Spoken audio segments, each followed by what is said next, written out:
we present Jan Stone, a life story from the old Newlyn yarns. Part 1, The Board School.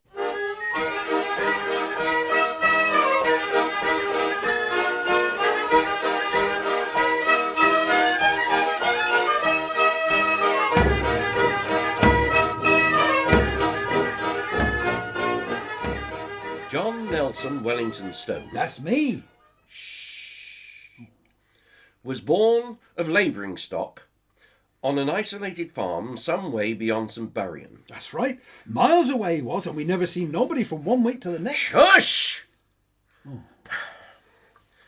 Jan got his early education from his parents and from the Sunday school at the tiny chapel which served the surrounding farms. There were few children in the congregation, and none of Jan's age, so the boy led a solitary existence. Yes, I never seen nobody of my... Jan! What do you want? Do you want me to do this introduction or not? Of course I do, but you're taking some long time. When is it my bit? Soon, but keep quiet until I tell you. All right. One fateful day, Jan's Eden was roughly disturbed by the school attendance officer. Soon after this, Jan found himself dumped outside the board school at Newlyn, ill-prepared to face the rough and tumble of elementary education. Jan entered his form room some time after the bell. The rest of the class were assembled and waiting for Mr. Polkinghorne, their teacher. At Polkinghorne? Don't you talk to me about him. Can you get on with him, Jan? Get on with him. Who are you then? Jan. Jan who? Jan Stone. You knew then? Yes. Well, you better watch out. Teacher's a tartar. What's that? Don't you know nothing then? No, that's why I come to school. A tartar is somebody who don't like new boys, especially one called Stone. And who have we here? Please, sir, he's called Stone. Thank you, Harry Tonkin, but I would prefer to hear the name from the new boy himself. Well, new boy, you have a tongue in your head. What's your name? Quick, we haven't got all day. How much of it we got then? Impertinent, are we, boy? We have something put aside for impertinent pupils. Now, before you try my patience too much, boy, your name, and be quick about it. Jan Stone. Jan Stone, eh? Well, Jan Stone, whenever you address yourself to me, you say, sir. So, what's your name again? Sir Jan Stone. Try saying Jan Stone, sir. Jan Stone, sir. That's better, Jan. I am sure we'll get along very well. As long as you remember your manners, and as long as you keep yourself out of trouble, and are punctual, and are tolerably clean, and complete your allotted tasks to my satisfaction. Now, Jan Stone, what do you have to do to make sure we get along together, you and I? I think I forgot, sir. You will remember in time, boy. Be sure of that. My words do not fall upon stony ground for long. Jan was no scholar, but neither was he a bad lad. There was one of those in the class already. Harry Tonkin had learned to keep himself out of trouble, but took great delight in getting others into it. Jan's honesty kept getting him into trouble. Class, we are soon to be visited by a government inspector of schools, so we must revise some of the work about which he might ask you. Who can tell me about the lowest common denominator? Someone must have an inkling. We worked on this only last term. Come on now. Lowest common denominator. LCD. You boy, Jan Stone. LCD? If she's that common, my mother says I aren't to have nothing to do with her.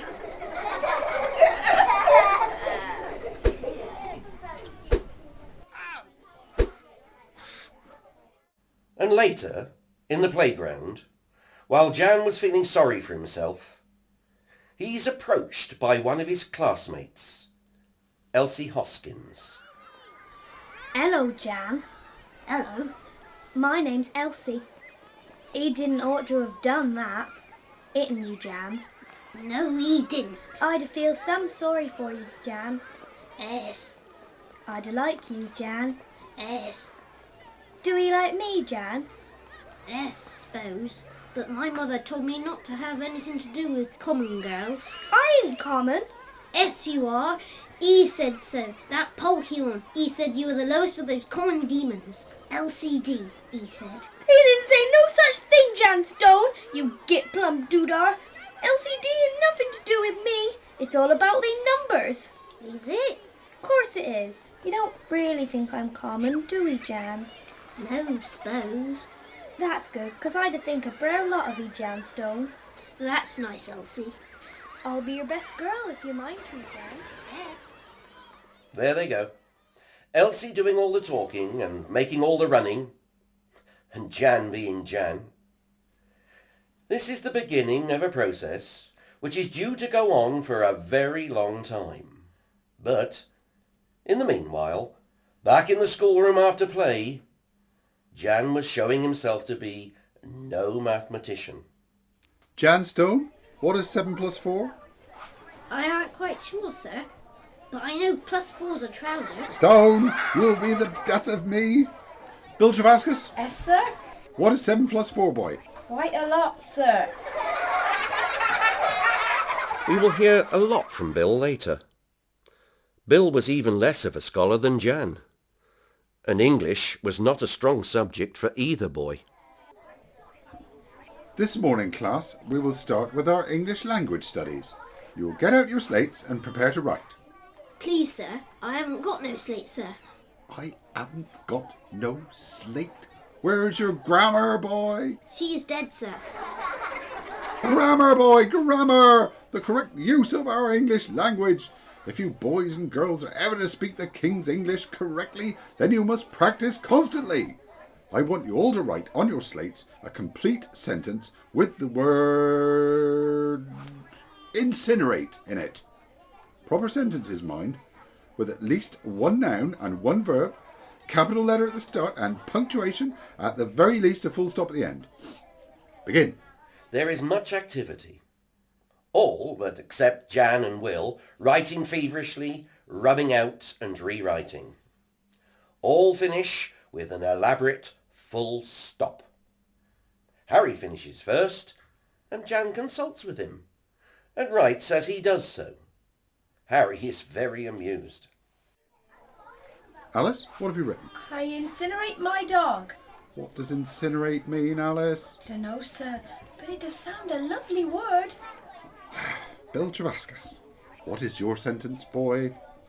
How do we spell incinerate, sir? What do you have, Jan?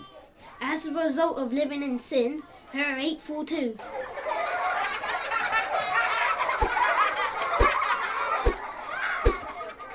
Neither was Jan a natural scientist. Boys and girls, today we are going to study the circulation of the blood as discovered by that great scientist Harvey. Now, you girl, Elsie Hoskins, if I were to hang upside down, would all my blood rush to my head? I dunno, sir. I suppose it would. But think, child, when I stand the right way up, the blood don't all rush to my feet. Why is that? Jan Stone? Perhaps it's because your feet aren't empty, sir.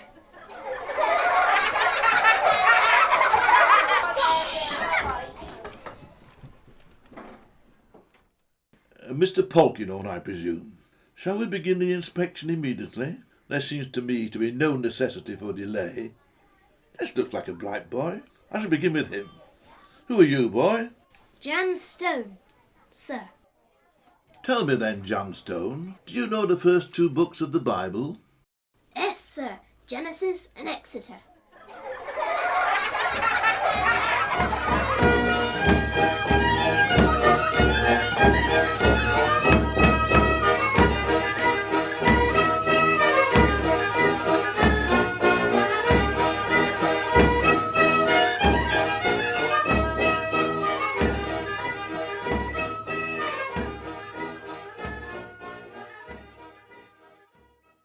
Part 2. Getting started.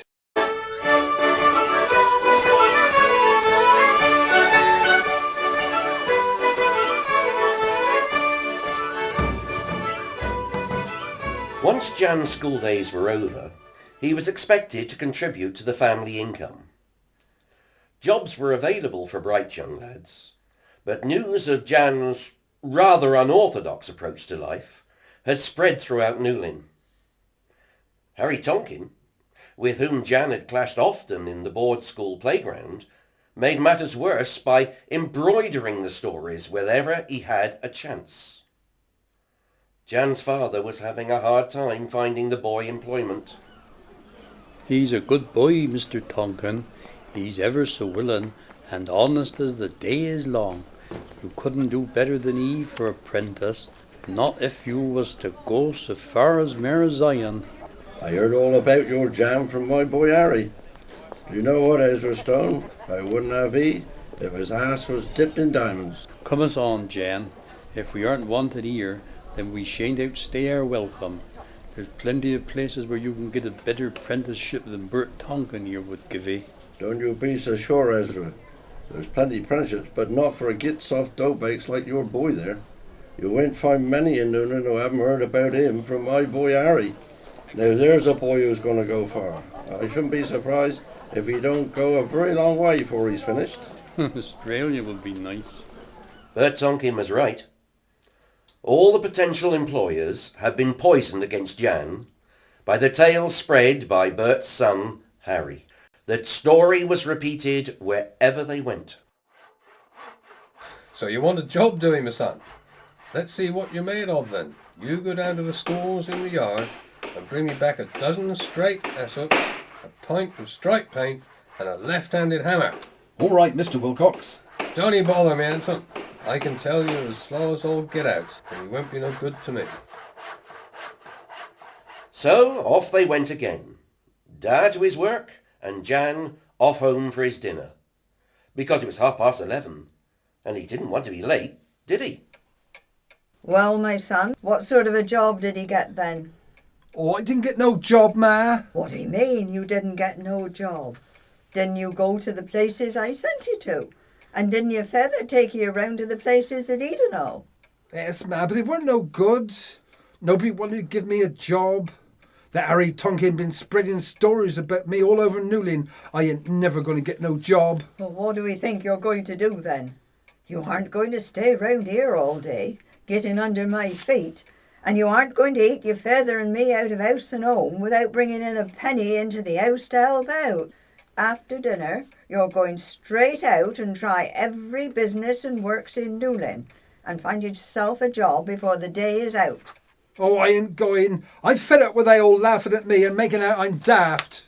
You are going, Jan Stone. I'm adamant about that. I shan't go, I tell 'ee. You're getting some hardened, Jan. But don't think you're too big for me to sting your legs for 'ee. And if that don't do no good, then I'll get your feather to take his belt to 'ee. Oh, it ain't fair, Ma. Everybody else got a job, and I tried some hard this morning. Life isn't fair, my son, and they that think so are daft as a brush. Now you go and see Frank Bottrell over to the Climax Engineering in Penzance. He and me used to be a bit friendly a few years ago.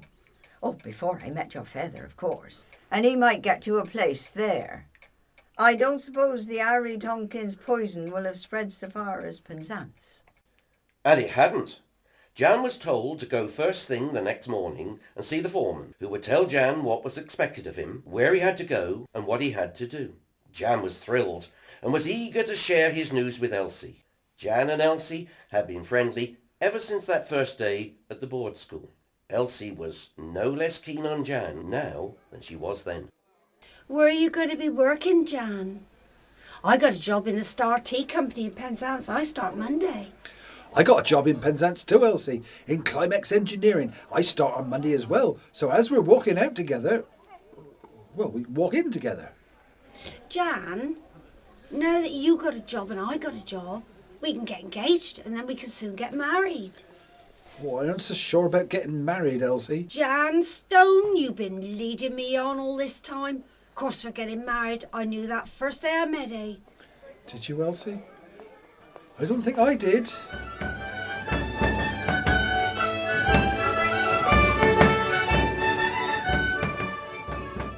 Poor old Jan. She wasn't going to let him get away, but the wind was taken out of her sails a bit the next Monday. Jan had been to see the foreman and asked him, Where'd you want me to work then, Mr. Hitchens? Foundry. I haven't been lost, Mr. Hitchens. You trying to be funny, boy? I'm taking a dislike to you already, boy. You get down that foundry and find Ben Jenkins. Mind you do everything he tells you. And don't let me hear any complaints from him about you. Do you hear me, boy? Yes, sir, Mr. Hitchens, sir. Because I don't like complaints, see? And I don't like them that causes them. Well, what you waiting for? Look, Slippy boy. Jan worked hard all morning. He fetched and he carried. He swept and he cleaned. He made tea and washed up. He ran errands and carried messages. Then, as noon approached, he walked through the gate where the tyrant Hitchens had his hut. Where do you think you're going, boy? I'm going to get my dinner, Mr. Hitchens. If you didn't bring no dinner, then you shall go hungry. I aren't having you wandering about and coming back late for work this afternoon. All right, Mr. Hitchens. I'll just go home and say I shan't be coming. That's right, boy. You go home and say you won't be coming back.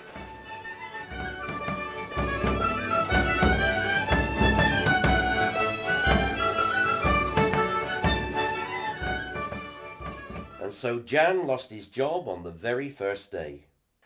That evening when he met Elsie, she was excited about her own adventures, and he found it difficult to break the news to her. I wondered where you were too, Jan, when you weren't outside the tea company when I finished work. Oh, my soul and body, that Mrs. de Girth is a tartar. She's worse than old Polkinghorn at the board school. I did my best to do everything right, but she found fault everywhere. I wasn't quick enough serving the customers, and then I didn't give them a chance to come in before I started pestering them. And then the shelves weren't tidy, and then I was wasting time tidying when there were more important things to do. And my hair was so scraped up into my cap, I looked bald, and next it was hanging down making me look like a wanton. But Alice and me, did I tell you Alice was working there too? Anyway, we had some fun in the stockroom. Elsie? Mrs. de Girth couldn't see us in there. Elsie? I was just telling you about Mrs. de Girth. And I'm sorry, Jan, my bird. I haven't asked you about your first day. How'd you get on? Well... Well, what? Is it nice at the engineering? All right, suppose. All right. Tell me all about your job this minute, Janstone. Lawson! What do you mean, Lawson? That Wilcox, he was just as bad as that Polkinghorn up school, Elsie. I done my best and he said I couldn't come back no more. And I didn't get paid for working hard all morning. Oh, Jan. How are we going to get married now? We'll never manage on what I'm going to get at the tea company. Don't you start on that again, Elsie. Who said we're going to get married? I did, Jan. You know we were going to get married. I always told you we were. So you better go and get another job right now. It was hard enough getting that one. Ow! You look where you're going, young man. That's a valuable horse, that is, and I don't want his feet damaged by your carelessness. I ain't damaging he's damaging me with his get clod-uppers. Dear old Vin, Jan, he's a lovely old horse, and I'm sure he didn't mean it. Here, give him this apple core I left from my crest. He bit me! Course he bit you. You don't give horses things that way. You hold them out flat on your hand. Here, give him this. There now. He'd like you. He'd like me? After stamping on me foot and biting me hand off? How can you say that? 'Cause he's usually vicious. And if he didn't like ye, he would have kicked me by now. That's it. I had enough. I've been stamped on and bit by a vicious horse who'd like me, and I lost my job, and that's too much for one day. You lost your job? Well, my boy who worked for me, he's left. You can't have his job if you like, seeing as how you'd get on so well with Lightning here. Get on well with him? I shouldn't like to be on the bad side of him then. No, you wouldn't. That's why the other boy's in hospital. In hospital? Yes, well, he shouldn't have been over like that. Asking for trouble, that was. He do seem to like you, Jan. You're only saying that so I'll get the job and we can get married. You seem a bit young to get married, you two. Don't you start. I got a job enough with E. Go on, Jan. You could really do well helping Mr. Carter. Quite a useful name, really. Well, Mr. Carter, Jan can only be too happy to work for you. When should he start and how much you going to pay him? Tomorrow morning at Sandy Cove, 6 o'clock. And I'll have to see how well he does before I know how much I shall be able to pay him. Walk on, like that.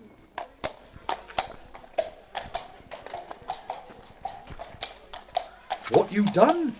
I aren't going to work for that devil. He'll kill me. What? That nice Mr. Carter? Of course he won't kill you, Jan. No, not he. The horse. Lightning. Don't he be so soft, Jan. Mr. Carter said he'd like you. I shall end up in hospital, and then what are we going to do? You shan't know such thing. He'd look slower than old Get Out, and you'll soon be able to dodge out of the way of him. Who? Mr. Carter? No, the horse you get, Doughbake. He may be called Lightning.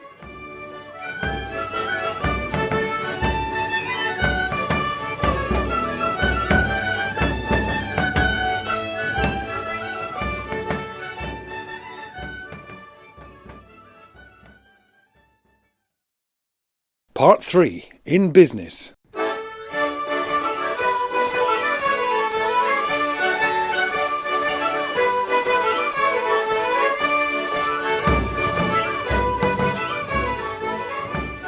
Jan gave in, as he always did to Elsie.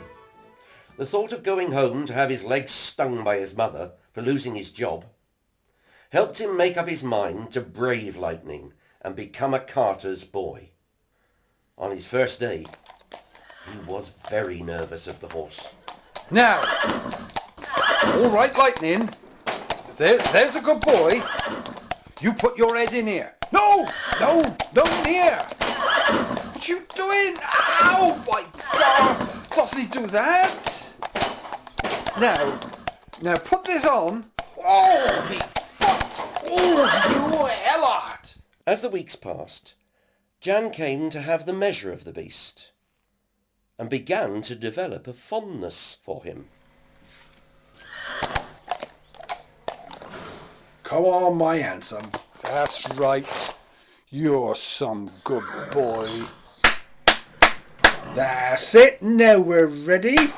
I got some rich apple for you later on. Mr. Carter proved to be an eccentric employer with one big fault. I've been working for you for 3 weeks now, Mr. Carter. That's right. You have, Jan. And I must say that you're an asset to the firm. You've got a real way with Lightning, and the customers delight you well enough. When can I have my wages then, Mr. Carter? Wages? Well, Jan, you're still in training, and that's got to be finished before I can decide how much you're worth. You hang on a week or two, we'll see. But I got to give my mother my keep, Mr. Carter. And so you shall, Jan boy, in a week or two. A couple of weeks went by, and Jan raised the matter of his wages again, with no more success than before. His parents were becoming understandably worried. Have me give you nothing yet, that Carter? No, Ma. Well, you asking again, Jan. Things is getting very hard for me and your feather to manage without a bit from you. You're eating like that horse you got so fond of. Why do you keep asking, Ma? But he keeps saying I'm still in training and he don't know how much I'm worth. Comest on, Jan. Is no good we standing here worrying about it. Let's go up to that stable and sort it out once and for all. We can't go on like this forever. Oh, Ma. Don't you oh, Ma, me. Get your coat on.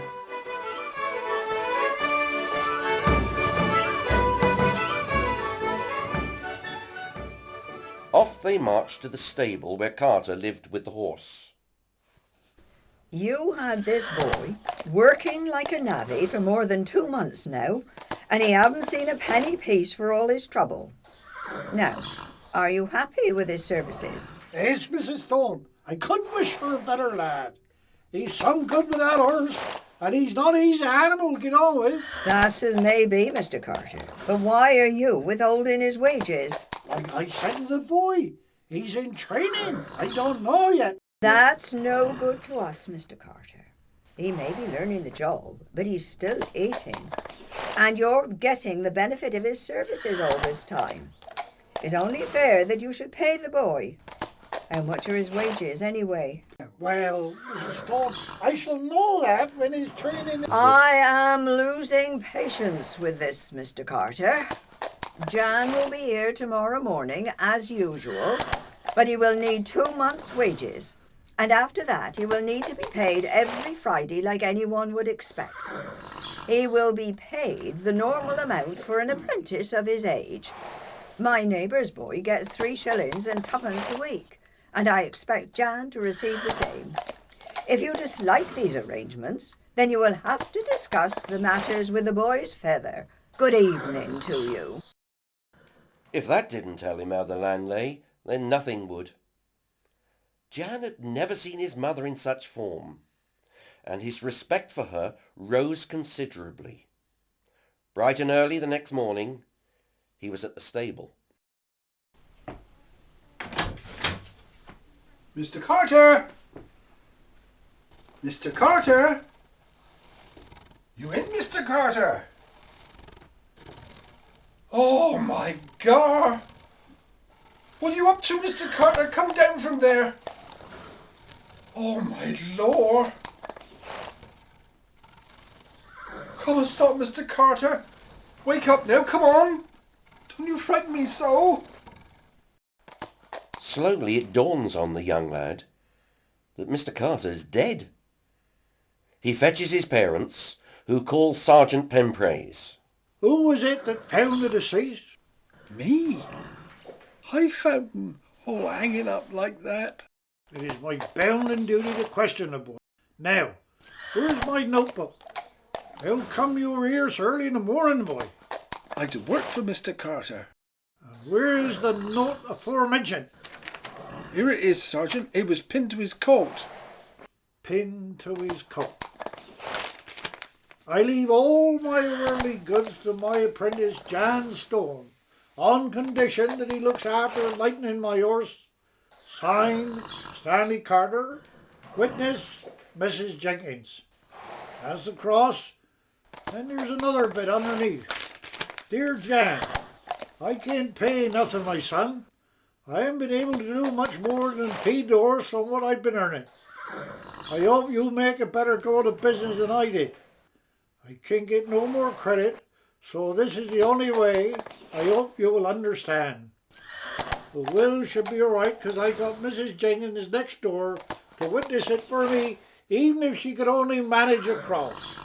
Goodbye, Jan. Look after lightning like I know you can. Stan Carter. So Jan finds himself the proprietor of a business, and possessor of a horse and cart, with stable and accommodation over. This is a turn-up for the lad, the significance of which is not lost on Elsie, even if the profits are slim. So when can we get married, Jan? You got business now. Yes, Elsie, so I have, but I wish I hadn't. I liked old Mr. Carter in spite of him not ever paying me. I'd dearly love to have him back again. Well, you can't do nothing about it, and it weren't your fault, Jan. You'll just have to make a go of the business. But he was right, Elsie. There ain't no money in it, and it's some hard work looking after lightning and everything. Jan now had a business, but he found, as Mr. Carter had found, that it wouldn't keep him. He had to find other sources of income, and took to doing odd jobs around the harbour whenever there wasn't much carting available. He met many colourful characters on the pier, like this tramp who had just arrived at Newlyn, for instance. Spare a bit of baccy or a screw of tea for a poor wandering man. I haven't got nothing like that, my lover, but you can have one of these I just caught. Bloody hell, what the hell are those? They're crabs, my handsome. We've got to get rid of them before they get that big.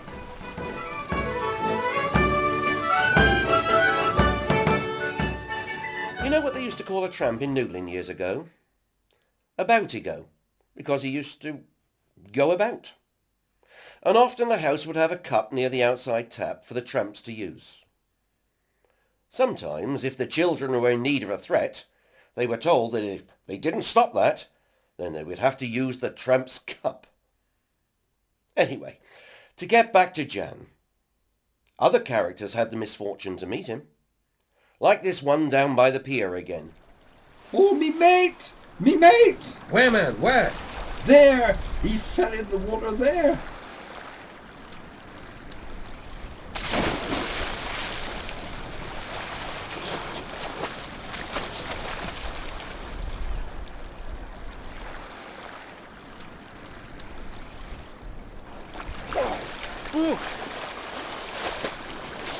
Where exactly did this man fall in?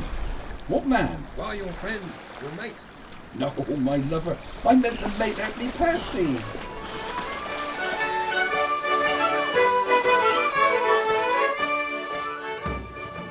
One day on the promenade, he was in a shelter, waiting for the rain to stop. The other occupant was reading a collection of foreign newspapers. Jan was interested, but puzzled. You seem very interested in my papers, young man. Yes, but I can read 'em. They are European. Eh? European. European. No, my handsome, that's just my umbrella dripping.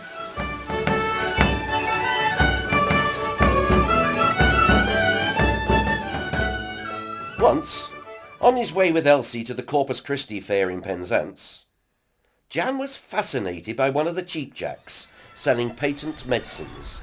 This which you see before you is the very elixir of life.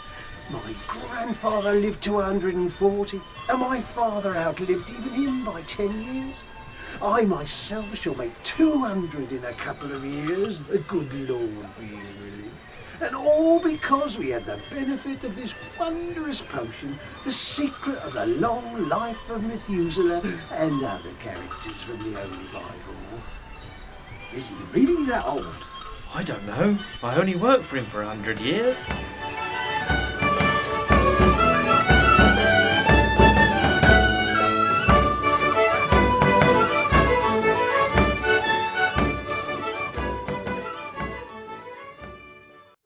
Part 4, The Gypsy and the Lady.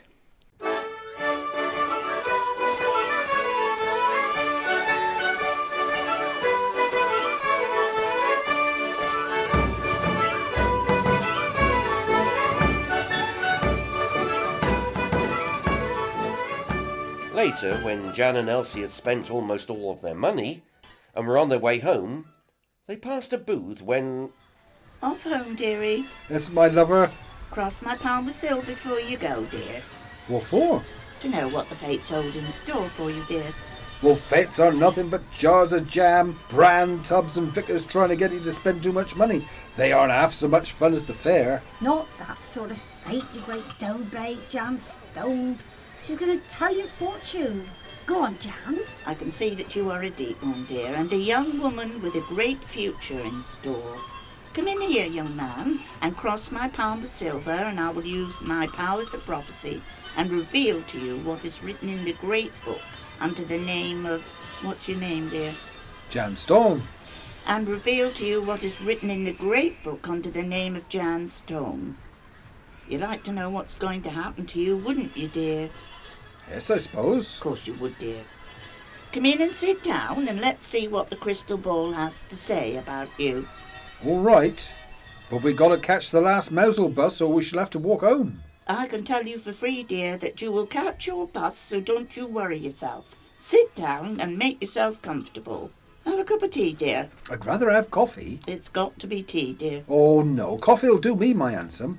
How am I going to read your tea leaves if you have coffee, dear? So please have a cup of tea, dear. I can see that this is going to be a bit uphill. Now, cross my palm with silver. All right. Hold out your hand and give me the silver.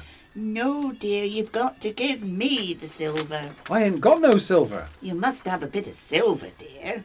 Haven't you got half a crown on you, dear? No. How about a shilling? No. Sixpence, then?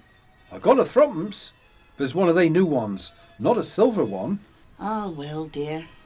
I'll tell you all you'll want to know up to the value of threepence. Cross my palm with brass, dear. Jan crosses her palm, and she takes the coin. Jan tries to take it back again. What you doing, dear? Well, you got my threepence. That's what you have to pay to hear about the future, dear. And believe me, I think you've had more than threepence worth already. I shall have to see if I got another 3 halfpence each for us for the bus. I got threepence, Jan. We shan't have to walk. Go on then. What's going to happen to him? Let me look deep into the crystal. Drink your tea, dear. How am I going to read your leaves unless you drink up? Oh, there's great clouds in the glass. No, it's clearing. I can see a long and prosperous life with many adventures. I can see a horseshoe. That's lucky. I can see 2, 3, 4 horseshoes. Is that 4 lots of good luck? No, dear, it's a horse. I can see a message from across the sea. What's it say? What's it say? I can't see, love. The salt water has made the ink run. Well, how do you know it's from across the sea? Because of the salt water, dear. I can see a mother standing at the crossroads, wringing her hands, and death looking over her shoulder. How's your mum these days, dear? All right, is she? Can you see anything in there, Elsie? Because I can't see nothing. You must have the powers, dear. You have to be the 7th child of a 7th child. There are great dark clouds blowing again. But, yes, there you are. And there's a young woman chasing you, dear. Chasing, chasing, chasing. Never seeming to get any closer. But wait, yes. She has you now, and she's twining about you, and... No, she's gone, dear. Seemed quite a nice young woman. Looked a bit like you, love. Yes, that'll be Elsie. We've been walking out. Now, finished your tea? Let's have a look at them leaves. Oh, dear. There's trouble, if you like. And just around the corner, too. Oh, my dear Lord, what trouble's that? Fancy that. It's flown off. It was just a moth that fell in your tea, dear. Perhaps that's your troubles flown off, too. Now, that's your lot for threepence, dear. Come and see me again if you can raise half a crown, and I'll see what else is in store for you, dear. I'll be here next year. Well, I might be. It all depends. It's so difficult to tell, don't you think, dear?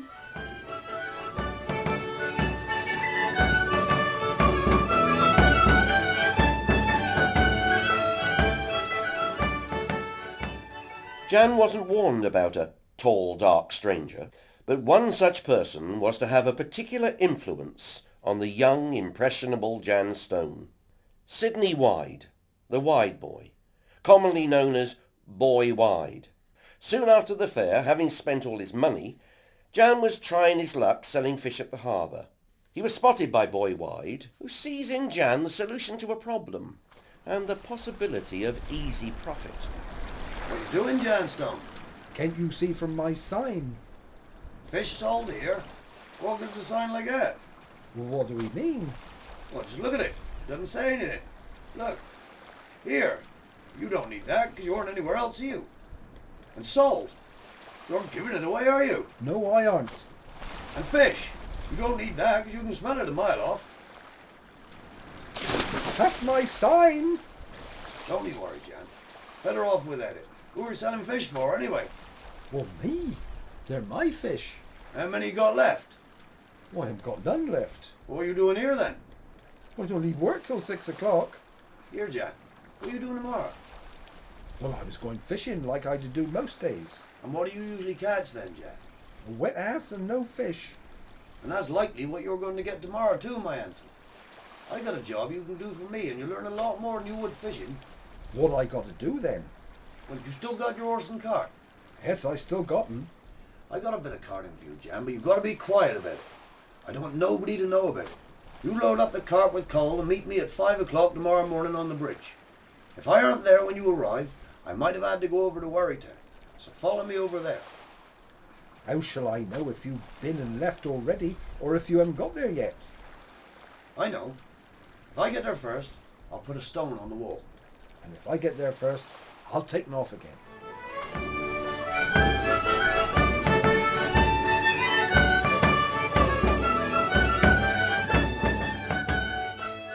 Jan was waiting at the bridge for Boy Wide, and seems to be waiting a very long time. That's right enough. I've been here for ages. It's 5:30 now and there ain't no stone. Here, you know Gladys Hoskins. No, Jan, I'm afraid I don't. Yes, you do. She went to school alongside my feather and she had one leg shorter than the other. She was called Raffiniac then, of course. I'm sorry, Jan, I don't know her. You do. She was married to Ernie Hoskins, who worked over the quarry for donkey's years. No! You must know her. Her sister ran off with a Yorkie fisherman and they had 13 children. I can't recall. Gladys had a house up Pole Hill until she couldn't get up there no more with her one short leg. And then she went to live over the Bowgie. You must remember her. She joined the Salvation Army and rose to be Lance Corporal. Oh, yes, I do believe I recall her. Well, she's dead.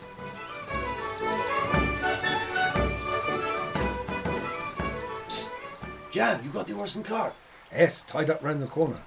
I want you to tuck this bag under the coal sacks, then drive to the top of Pole Hill and give it to Charlie Penrose. He'll be waiting for you. You shall have 10 shilling of him when you get there. 10 shilling for a morning's work? That's handsome.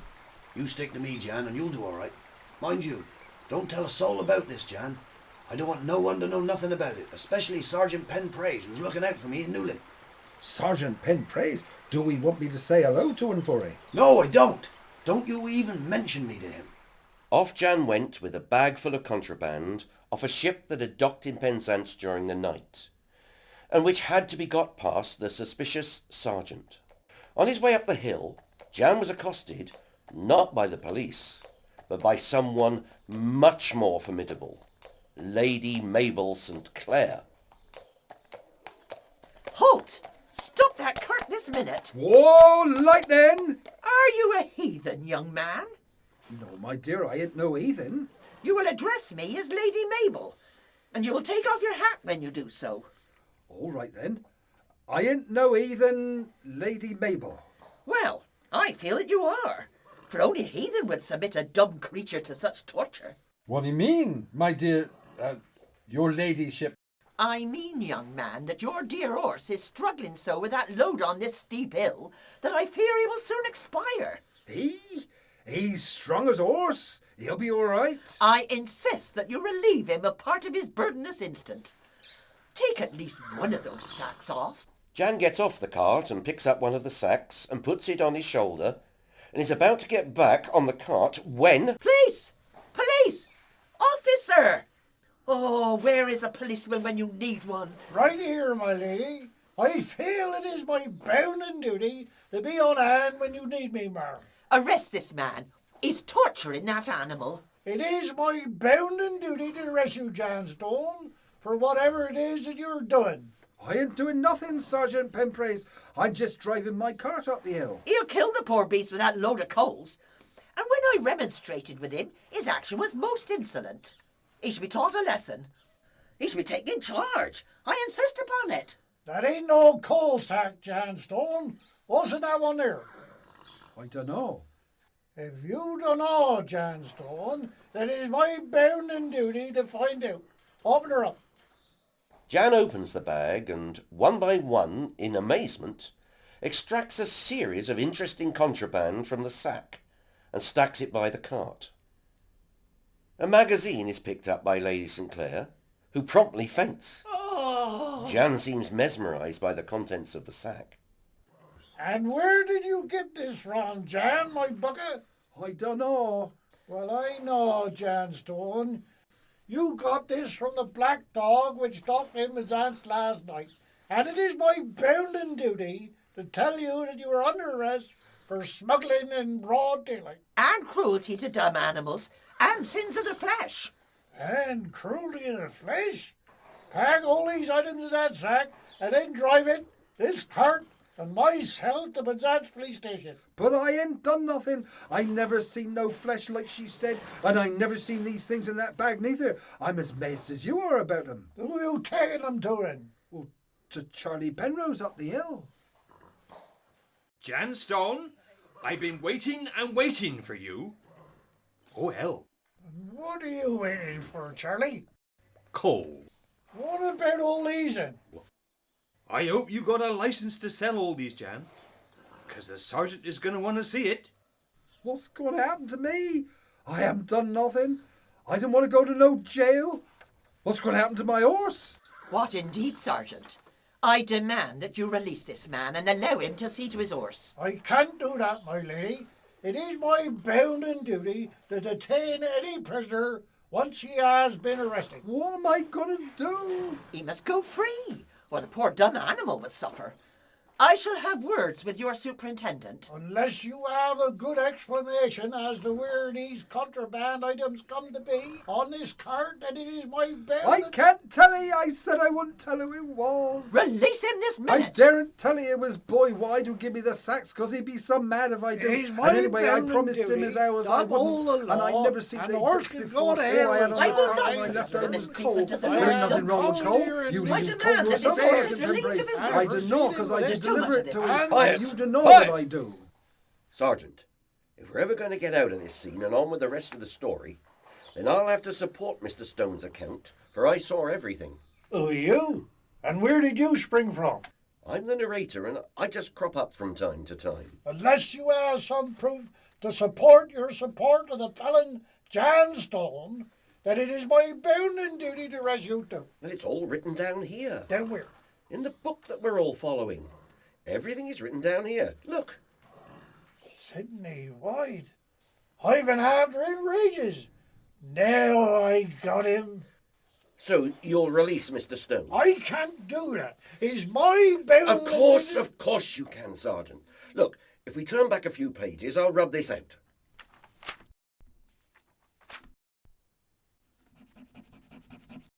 You're some lucky I didn't arrest you, Jan Stone, for then it would have been my bounden duty. Quite so, Sergeant.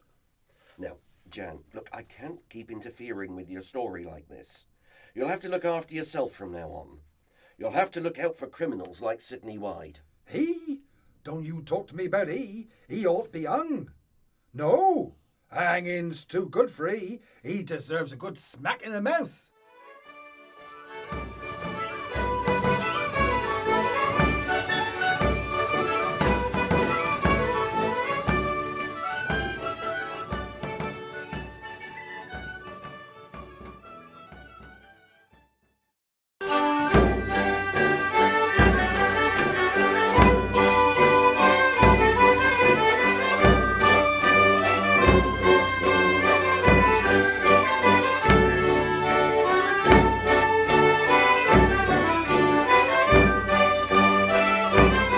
Part 5. Getting Married.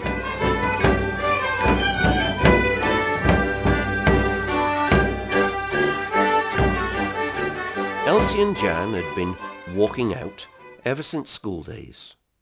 But Elsie never felt that the courtship was moving at a satisfactory rate. She decided to force the pace a little. One Saturday, as Jan and Elsie were strolling down Causeway Head, the commissioner at the cinema calls out the seat prices. Seats at 6pence, 9pence, 1 shilling, 1 and 10, and 2 and 3. Shall us go in and sit in the back row, Jan? I only got 6pence. Shall I go in or shall you, Elsie? Jan Stone, if we can't both go in, we won't neither of us go. Let's have a look in that window over there. Which window's that? Hutchins the jewellers, Jan. Jewellers?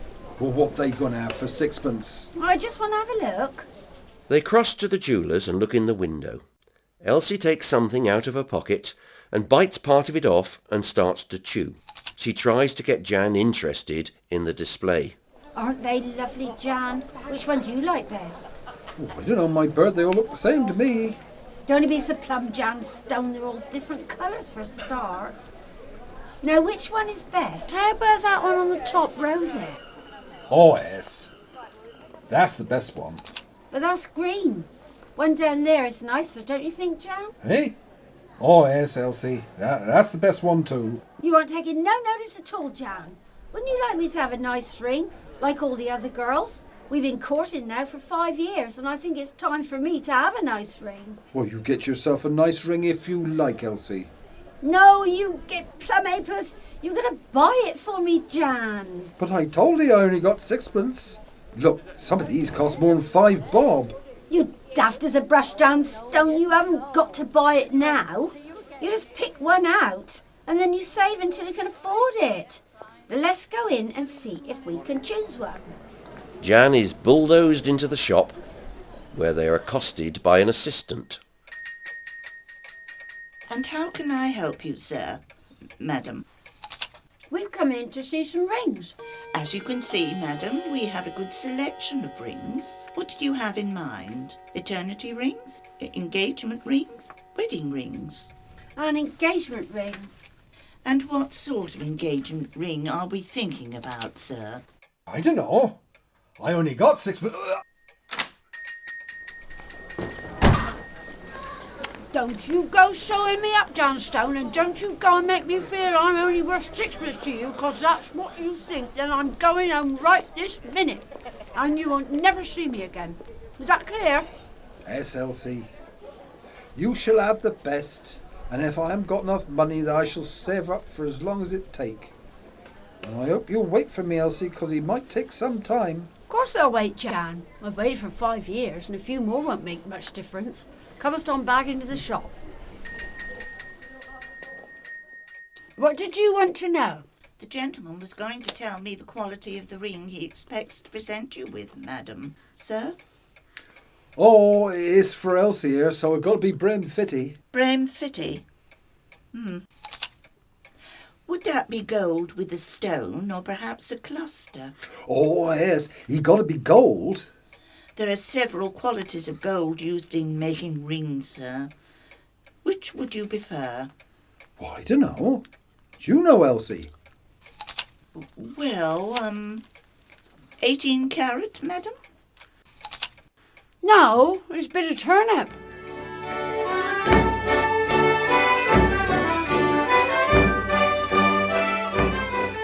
The assistant at the jeweller's did his best, and before long, an inexpensive but handsome ring was selected. Jan was to pay for it by instalments, and the engagement was to be official as soon as the payments were complete and the ring could be collected. This gave the couple time to reflect on the prospect of married bliss. Bill, my Robin. What do you want? How did you get married? Well, me and Alice went up to chapel. Well, you came too, you get plumb doodah. Oh, I don't know, but how come you got married? Well, Alice's father said I had to. He said, you gonna got her in a family way, and what steps will he take? And I said, bloody get long ones. But he said we had to get married. Turned out to be a false alarm in the end anyway. But not till after the wedding. Elsie says we got to get married. She isn't in the... No, she ain't. And I don't like you saying things like that, Bill Travaskis. What's it like being married, Bill? It's all right. I don't like the idea much. Oh, don't he do it then? But Elsie says how handsome he'll be. Oh, well, I wouldn't say handsome. Well, what then if he ain't handsome? It's all right. You said that before, but how is it all right? What about... What about what? Oh, you don't know, Bill. What about... Oh, that do you mean? Yes, that's right. Oh, well, I forgot all about that. It's all right, I suppose. Just all right? Yeah, it's all right. But you said you come home one day and found Alice in bed with somebody else. What are you going to bring that up for? Well, she must have thought it was better than just all right to go to bed with somebody else. Might have, suppose. Well, what was it like? I don't know, I didn't ask her. No, what was it like finding her with that fella? Oh, my dear Jan, boy, it did make me feel very bad. Well, what you do then? What did I do? What did I do? I didn't tell you what I done. I give him some dirty look.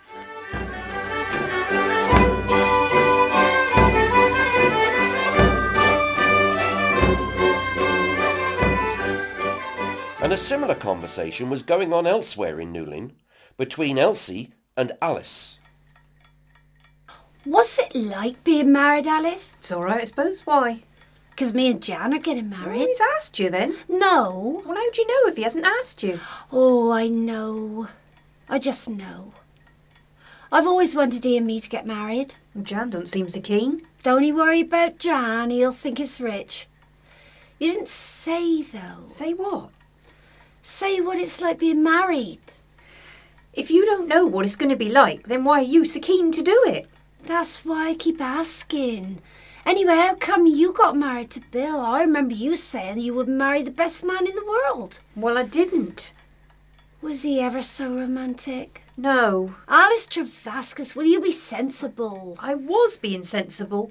He wasn't romantic.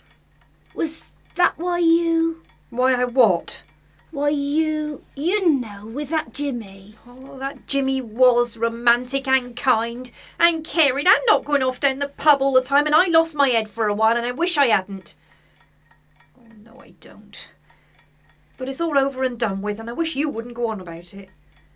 I'm sure Jan'll be romantic, 'cause I'll tell him to. Well, there's more to it than telling him to, Elsie, my girl.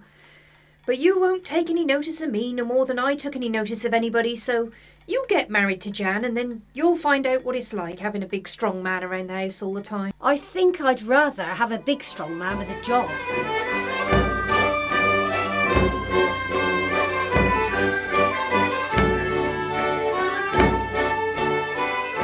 Although Jan never got round to asking Elsie to marry him, it was apparent to everyone that wedding bells were imminent.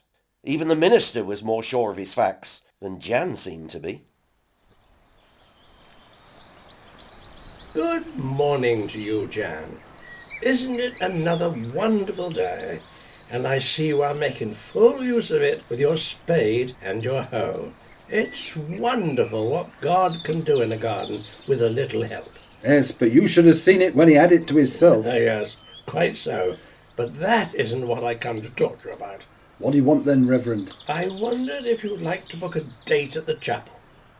What for? For the wedding, Jan. Your wedding. Oh, my God. I do hope that I have my facts straight. I was speaking to Elsie Hoskins, and she gave me to understand... Yes, she gave me to understand as well. So you and she are to be married, then? Yes, I suppose so. I feel you should be more positive than that, Jan.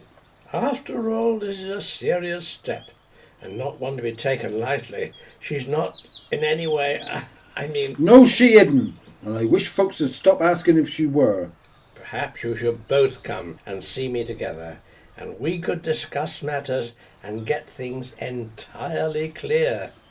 Elsie, at least, is a sensible young woman, if not entirely. Yes, well, quite so. The fateful day approached, and Jan became less and less his old cheerful self, and more dejected. His family was getting worried about him. I'm some worried about our Jan, Da. How's the outlaw? He been up in that stable of his for days, and he don't go out, and he don't see nobody, and he don't say nothing to me when I to go up and see him, and I'm brim worried about him. Well, what's doing? Is that all you can say? What's doing? He's our son, and you should be as worried about him as I am, and do something about him. What do you want me to do? Well, go and talk to him. What shall I say to him? I don't know. Go and see him, and see if anything comes up natural-like. The chances of anything coming up, natural-like, seemed remote to Jan's dad as he walked outlong to the stable.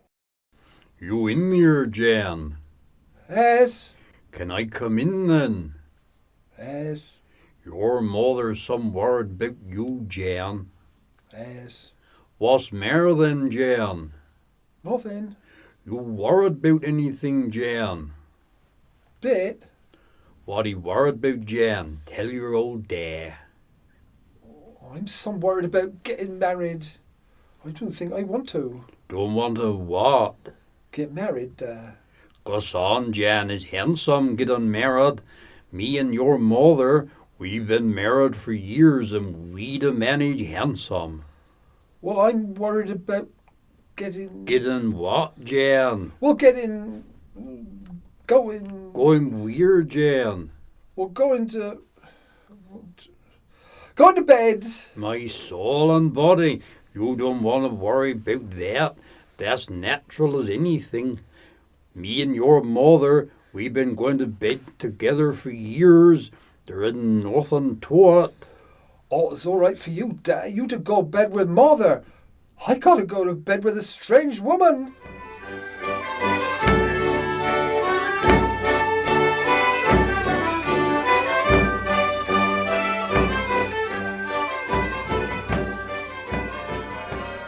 Jan and Elsie were married, and the thing went off with remarkably few disasters. Some days after the wedding, Jan's mother was worried again. I'm some worried about our Jan, Da. How's the outlaw?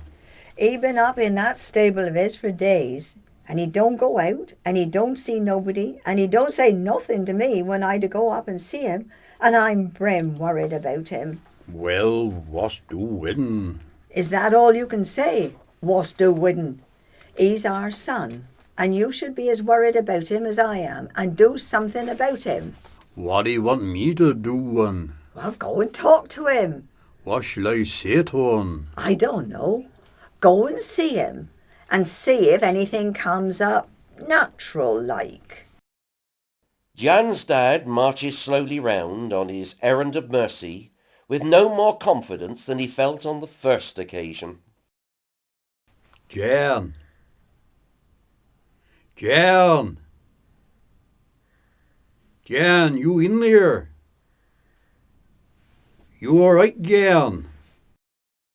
Sell my clothes!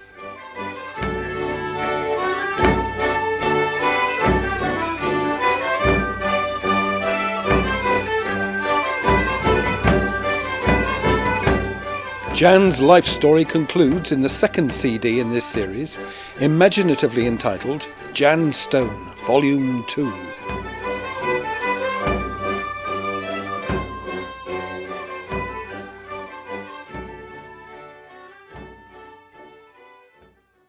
Jan Stone was recorded in Penzance by Plumstone Productions.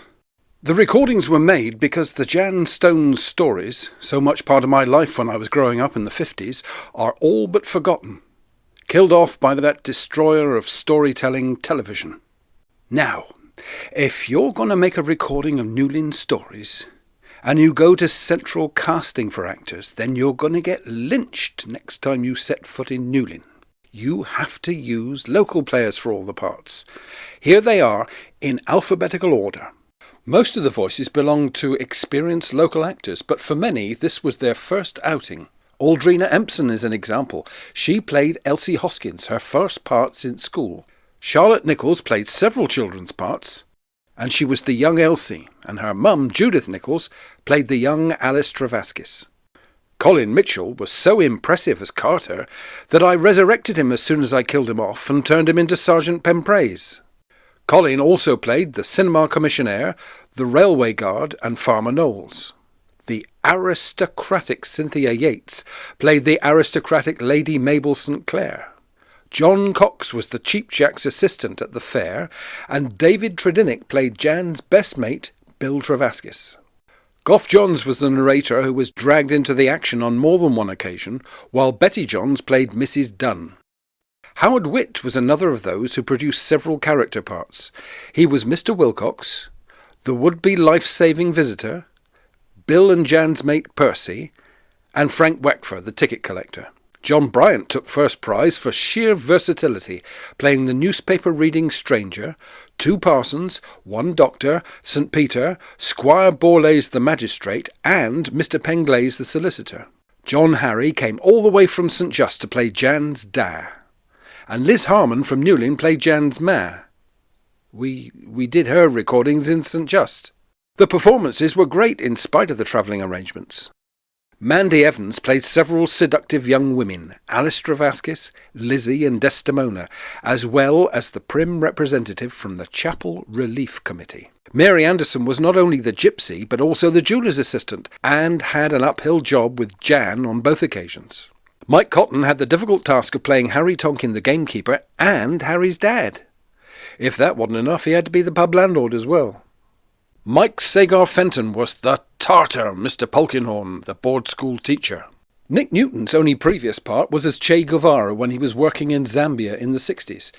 His part here was much less heroic. He played Charlie Penrose up the hill. Randle Hurley played Jan because nobody else would take the risk.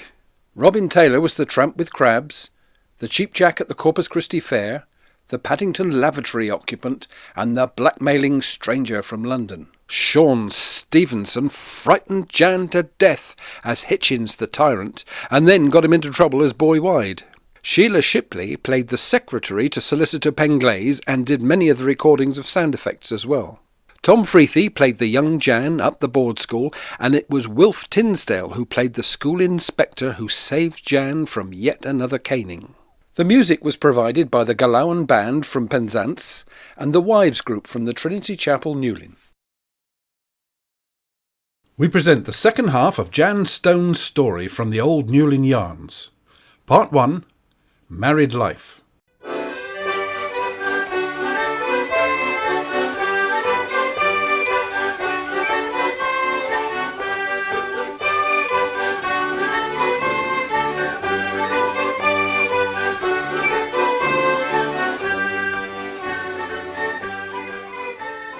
Hello, you two.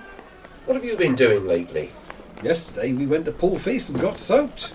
Wet, leaking, drawers hanging, made me say the word. Elsie, he's the narrator. Show him some respect. He don't want to hear things like that. Boy, you don't mind, do you? No, my dear. It is bad news about the rain. You know what they say? Yes. Rain for Paul, rain for all. Well, I hope it isn't true this year, and that you didn't catch cold, either of you. But Elsie did catch a cold. And before long she had a nasty chesty cough to go with it. You aren't going, and that's final. Mrs. Tregurtha will have to get on as best she can without us help. You going to work's just making yourself worse. Mrs. Tregurtha said you were bad for business coughing all day like that. Who can that be? And me and my nightie at this time of day. I spec it's the doctor. I asked him to come round and see ye. You never. How can we afford he with me off work and bringing nothing in? I'm earning a bit more from the horse and cart these days, so we shan't starve. I shall let know. Oh, come in, doctor. She's over there. Let's have a look at her then. They're dropping like flies with this in Penzance, you know.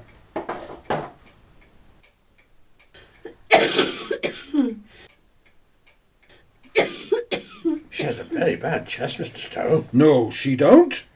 Oh, I see what you mean. She should have a light but nutritious diet. I shall leave this tonic for her. We have to build her up. As I said, they're dropping like flies. Call me again if you think I can help. Good night, Mr. Stone, Mrs. Stone. Right. A light but nutritious diet. Fish. That's light. That's good for you too. I'll get a bit down the market and some beef skirt to make up a bit of beef tea. Now, you try some of this medicine, Elsie. Oh, that's the worst thing I've ever tasted, Jan Stone. Quick, go down Barron's and get me some niceties to take the taste away. Jan was a model nurse, and nices were provided at every dosing time. Tempting morsels were prepared, but, try as he might, Elsie seemed no better. Oh, have a muzzle, will you, Elsie? You're looking some thin and pale. I'm some worried about you, Elsie. I'm going to get that doctor back again. No, you don't, Jan. I shall be all right with you to look after me. And we can't afford to keep asking doctor to call. All right, Elsie. But you've got to hurry up and get better. We go to the Gaiety as soon as you do. There's that Harold Lloyd on this week. You'd like him. You said he'd remind you of me. Yes, he do, Jan. I should like that. I think I feel better already. But she wasn't at all better.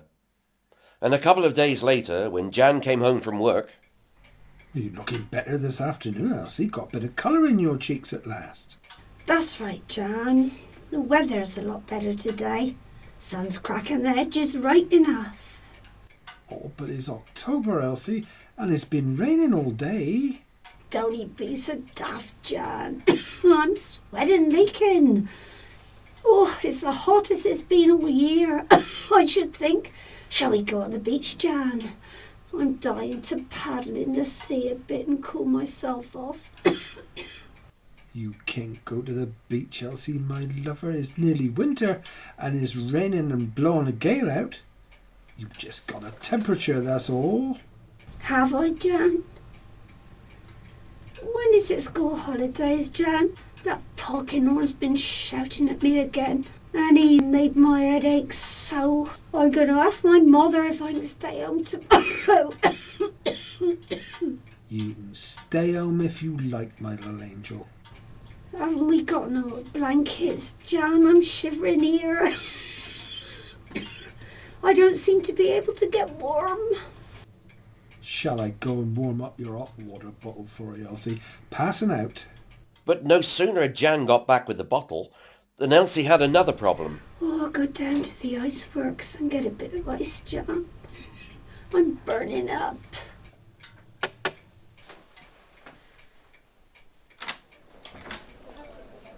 How is the patient today, Mr. Stone? Oh, she's some bad, Doctor.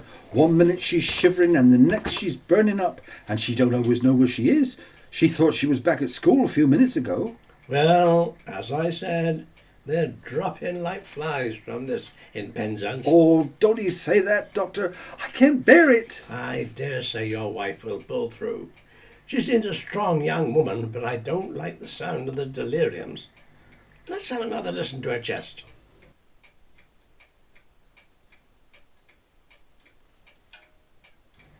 I was afraid of this. I'm sorry to say that is double pneumonia, Mr. Stone. There isn't a lot more that we can do except treat the symptoms. Is she eating? No more than would keep a sparrow alive, Doctor. Keep trying to tempt her, Mr. Stone. If she's cold, do all you can to warm her, and if she's feverish, cool her down, but gently mind. If she complains of pains in her sides, apply a hot poultice. I'll look in again tomorrow. Good night, I'll see myself out. The next morning, Elsie was very weak indeed, and Jan's mother had been summoned to see what could be done for the best. Oh, I'm some glad you come, Ma. Elsie's some bad. She was burning up in the night, but now she just seemed cold as ice. I put a hot water bottle in with her, but it don't seem to have done much good. Let me have a look at her, son.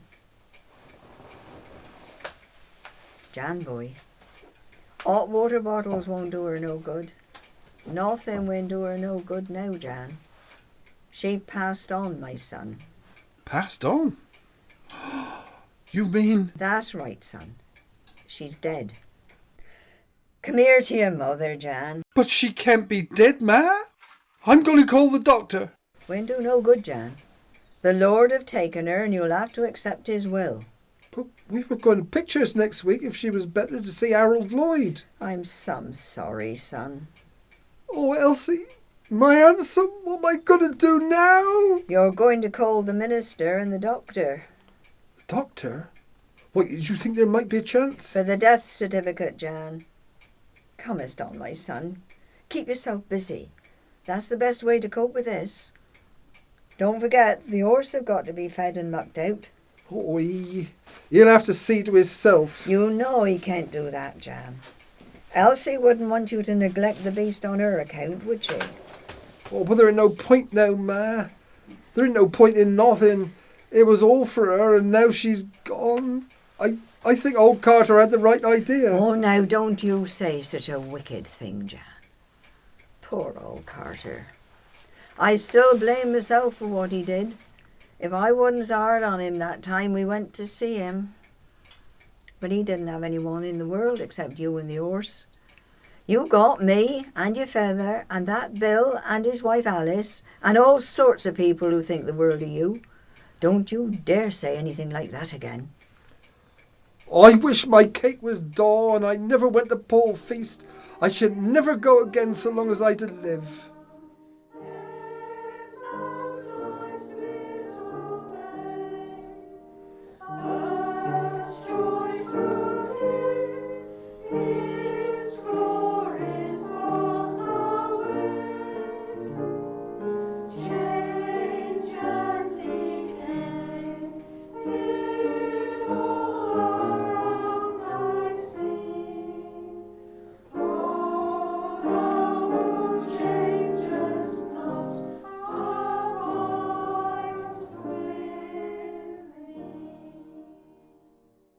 Part 2, Poaching.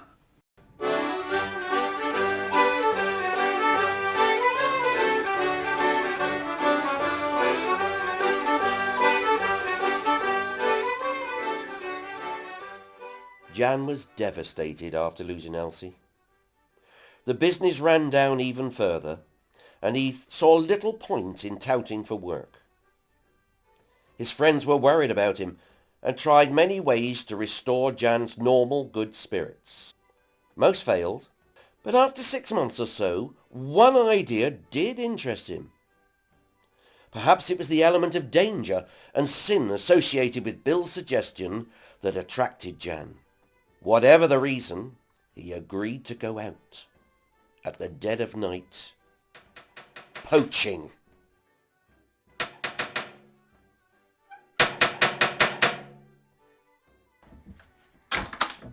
You're making some noise, Bill. We're supposed to be quiet. We don't want to wake the whole of Newlyn up. Well, you so long coming, Jan. I thought you were asleep. I was. I had some awful dream. What was it all about? I was dead and outside the gates of heaven itself. But they were some long time answering. Serve you right. You kept me waiting. Yes, well, after a while, St. Peter come to the door and said, What do you want, knocking like that for? I want to come in. Have you led a good and blameless life? Yes, I have. What's your name then, my handsome? Jan Stone. There isn't no Jan Stone in this book that I can see. Where you from, my lover? I'm from Newlyn in Cornwall. We haven't ever had no one from Cornwall before. Well, that don't matter. Can I come in? No, you can't. You don't think I'm making passes for one, do you? Coast on, Jan. Look, we'll be late for Percy. All right, Bill. Don't you fret so. I'm ready. Well, have you got the gun? Yes, you got yours. No, I couldn't borrow one, so I brought my poker. What you gonna do with that? That won't kill nothing. Oh, give me a brim headache with my feather at me, wouldn't? Oh, come on, you get heathen. Let's go and fetch Percy. The 3 novice poachers are soon crossing the moors on their way to Squire Borlase's estate, where they intend to catch something to sell. It's dark, and none of the 3 thought to bring a light. Can't see nothing.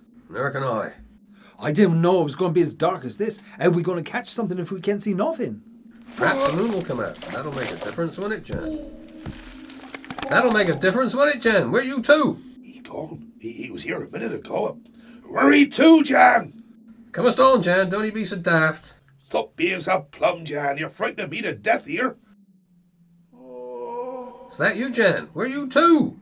Oh, my lord. He gone and fallen down a mine shaft. Where's it to? You be careful now, Bill. I don't want you falling down there too and leaving me up here all alone. Oh, don't he be so daft, Percy. You got your catapult. You'll be safe enough. And anyway, I ain't going to fall down nowhere if I can help it. There he is, Percy. Look, over here. You down there, Jan? Yes, I am. You all right? Yes, I think so. You haven't broke nothing, man? No. There ain't nothing down here. Come on, Jan. Can you reach me hand? I'll pull you up. Oh, my dear Lord. You be more careful, Jan. I don't want you falling down no more holes in the ground. Don't you worry, Percy, my handsome. I don't want to do that again. Now, who got the gun? You have, Jan. No, I haven't. Well, you hadn't when we left home. Well, I haven't got 'em now. Oh, you must have dropped 'em down the shaft. Oh, I'm bra amazed. Here we are, 3 of us in the dark, can't see nothing, and only a catapult and a poker between us. Let's sit down and think what we're going to do now. My God, what if I put my hand in? You sat in a cow muck, Jan. No, it'd feel furry. My God, it's 2 rabbits. Oh, that's the best bit of luck we've had all night. Now, come on, look, stick the rabbits over your shoulder, Jan, and let's go home and forget all about poaching. We've had enough of them for a lifetime. All right, you 3. Is that Harry talking? He's Squire Borlase's new gamekeeper. Run! All right, you... Well, I never. If it isn't Jan Stone the poacher. I ain't no poacher, Harry Tonkin. Yes, you are, my son. I caught you red-handed, and there's the evidence. Where to? Where to? There on your shoulder, that's where to. You come along with me, my handsome. It's up before the squire for you in the morning, my son. And the squire is the new magistrate. So it's a month in Bodmin jail for you, Jan Stone. Poor Jan. A night in the cells and then off to court in the morning. and not much prospect of freedom for a few weeks. Jan's the second case that morning. Harry was busy last night and had caught Boy Wide as well. Boy Wide's was the first case. Who is this, Mr. Tonkin? Mr. Wide, sir. Poaching on your property last night, sir. Is this right, Wide? No, sir, I didn't. He says he didn't do it, Tonkin. Oh, he done it all right, your worship, squire, sir. Where is the evidence against this man? Well, sir, we haven't exactly got any evidence, but we heard the gun go off, and we heard the rabbit screech, and then we found Boy Wide here, where we heard the gun go off. He had his gun with him. So there's no actual rabbit? Not as such, sir. It's not enough for a conviction, Tonkin. I expect evidence in some form, preferably in a form that I can eat, man. Case dismissed. Next. Boy Wide leaves the dock, smiling broadly and gesturing at Tonkin. Tonkin is flabbergasted and obviously annoyed. Jan is dragged in to replace Wide. Who is this, Tonkin? Jan's Tone, sir. What's the charge? Poaching, sir. Poaching again? You had better have evidence this time. Yes, sir, we got evidence, all right. Well, my man, do you plead guilty or not guilty? Not guilty, your worship. If you're not guilty, then, why are you wasting the court's time? Next case. Wait a minute, sir. He's guilty, all right. He's just saying that. Is that so, young man? Do you expect me to believe that you didn't do what gamekeeper Mr. Tonkin says? Yes, sir. That's right. I never killed no rabbits. I got them right here, sir. Shot through and through they are. And you watch your teeth when you read of them, sir, 'cause the shot is still in them. Thank you, Tonkin. And you still say you didn't shoot these rabbits, Stone? No. I haven't got no gun. And where is the gun, Mr. Tonkin? We didn't find no gun, sir. Well, the rabbits were plainly shot, and as Mr. Stone had no gun, he couldn't have shot them, could he? Case dismissed. Jan decided to stick to more legal enterprises after his narrow escape. Here's one of his ideas which sounded really promising. What idea's that, then? You know, the one about the baccy. Oh, that one. Right. Right. Well? Well, what? Tell him about it. Well, don't they know, then? Here, what's that book you got? It's all about your life, Jan. Who do you think you are? Eamon Andrews? More like Archie Andrews. I think you're a little bit ahead of your time there, Jan. How do you mean ahead of my time? Well, all your stories happened years ago. Did they? Well, what's been happening lately, then? Well, let me see. Did you know there's a B&Q in Penzance now? No, I didn't know that. I know there's 4E's in Treneer. B&Q, Jan. It's that big shop out at the Eastern Green by the heliport. Oh, you mean that Get Red shed over there? Yeah, that's the one. I went over there and I bought one of they B-days. They say they're warm as blankets, you know. Here, you reading all this out of that book? Well, yes, as a matter of fact, I am. Well, I'd learn it all off by heart. It took me ages, it did. Do you think we can get on with it now? On with what? The baccy story. Oh, that one. All right. Bill, you come over here. We got to do the baccy story. You ready? Here we go. Got any baccy, Bill? No, ask Percy. I only got a shred left, and I aren't giving it to you, Jan Stone.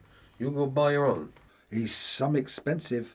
He's gone up again. It's 4.75 an ounce down to Barron's now. Well, we can't make no cheaper, can us? We might. Oh, don't he be such a git wuss, Jan. How can he make 'em cheaper if we got to buy 'em from Barron's? Just you think, Bill. What's baccy made from? I don't know. It's just leaves, isn't it? That's right, leaves. But it's special leaves, 'cause I tried ordinary leaves, and it didn't no good, and it'd burn your throat and make you cough some bad. Ah, but what if we mixed ordinary leaves and baccy halfies? That'd be okay, and then we could sell 'em and buy some more and mix 'em up again and sell 'em and buy some more. But he wouldn't taste the same. And nobody buying from us. Well, they would if we didn't charge the same price. We could sell 'em for half what Barron's do.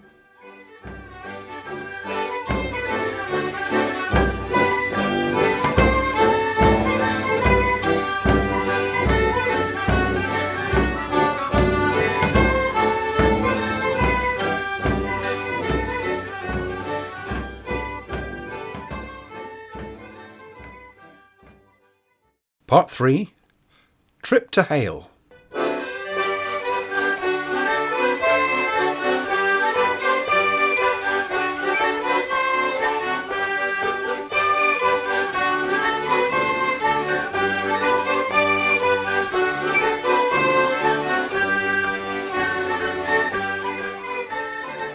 Jan didn't spend all the time in Newlyn. There was a brief episode when he decided to go as far as Hale on the train. An elderly aunt was ill. At the station he met a neighbour, Mrs. Dunn. Hello, Jan, me Robin. Where are you off to? I'm off to Hale to see my Auntie Malvina. Oh, she's some bad and she expected to live long. I'm some sorry to hear that, Jan. Is that Malvina Richards what was? From Werrytown? That's her. You know my Auntie Malvina then? Know her, I should think so. She went to school with my mother. You give her my love when you see her, mind. All right, Mrs. Dunn, I'll do that. You're a good boy, Jan. Not like my Harvey. I'm some worried about him. He went off to London 3 months ago, and I am heard nothing from him except for one postcard. He's living in London, WC, wherever that is. Oh, I spec he's all right, Mrs. Dunn. I hope you're right, my son, for I should dearly love to hear from him. He's all I got in the world now that my Daniel's gone. Oh, I hope you'd hear from him soon, Mrs. Dunn. I'm some sorry, my handsome, but that's my train over there. I shall have to run to catch him. Don't you pay mind to me, my son. You go off and catch your train. And don't you forget to say hello to Malvina for me. Jan caught the train and found a seat. Soon after the train had started, the ticket inspector came along checking the tickets. Hello, Frank. You working for the railway now? Right on, my handsome. I'm the ticket collector. You, Jan, off to London, I see. My soul and body, no. I'm just going to Hale to see my Auntie Malvina. She's some bad. My God, Jan, this here's the non-stop express to Paddington. You don't stop at Hale nor anywhere till we to get to London. Well, sorry to hear about your auntie, Jan. Oh, my dear Lord, Frank, what for what am I going to do? I only got a ticket to Hale. Don't you worry, me handsome. We'll sort you out. But you won't be able to go home to say you aren't coming this time, Jan. Oh, hell. Made me say the words. You got me some worried now, Frank. You come along with me, up to where I got my little cubby hole. I got an idea, Jan. I hope you have, Frank, because I'm getting brim-mazed with all this. Well, Jan, the train don't stop nowhere, but it'll slow down when it gets near St.Ives. And I'll hang you out of the window. You get your legs running so that when I drop you, you can run along the platform and slow yourself down. You can't do that, Frank. Of course you can, Jan. There isn't nothing to it. Let's have a look. Quick, Jan. We're nearly at St.Ives. Climb up here and get your legs working. No! I want to come back in! Oh, Frank, leave me out! Don't let me go, Frank! Oh! Jan is grabbed by the guard, who pulls him back onto the train. You nearly missed him, my answer.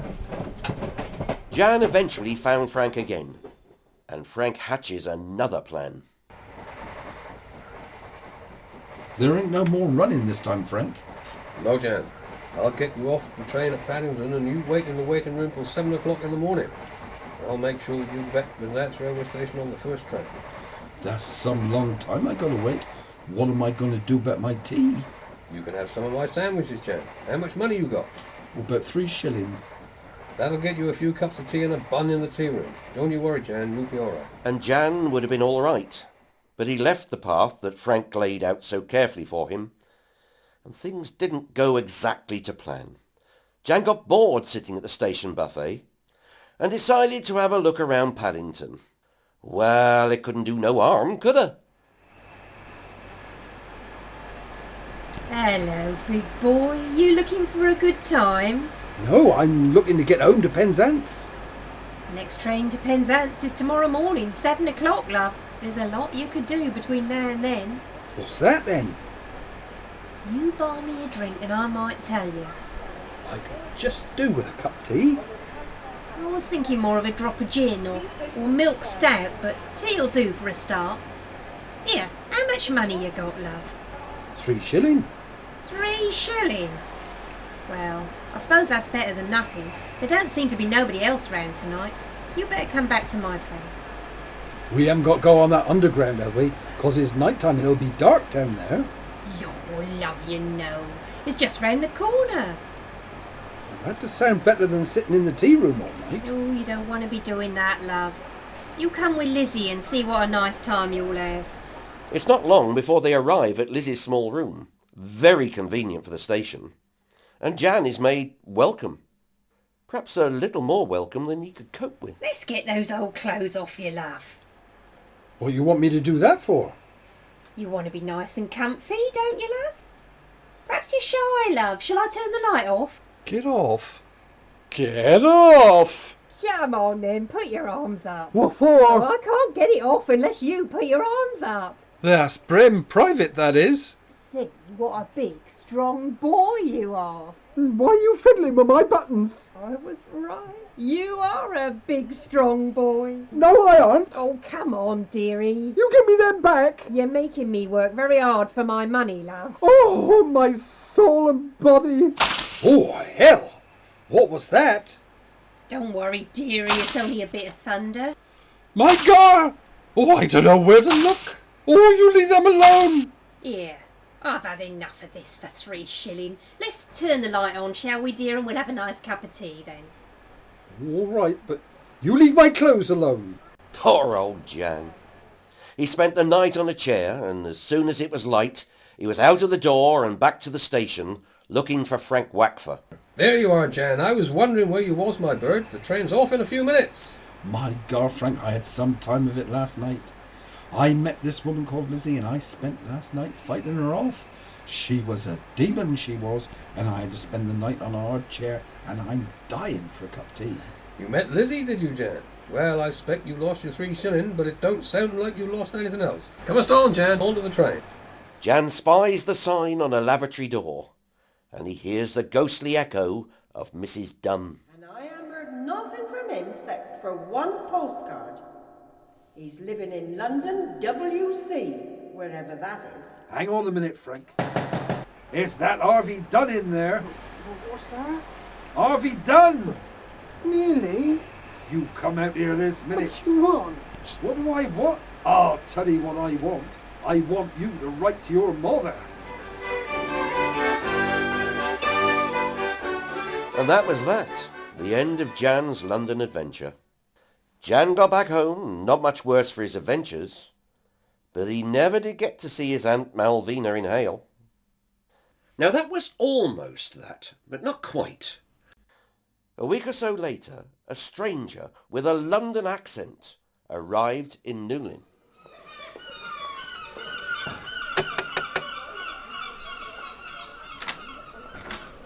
What do you want, my lover? Mr. Stone? Yes. Mr. J. Stone? Yes, that's me, my handsome. What do you want? I have here something which I think you'll find very interesting, Mr. Stone. Have he?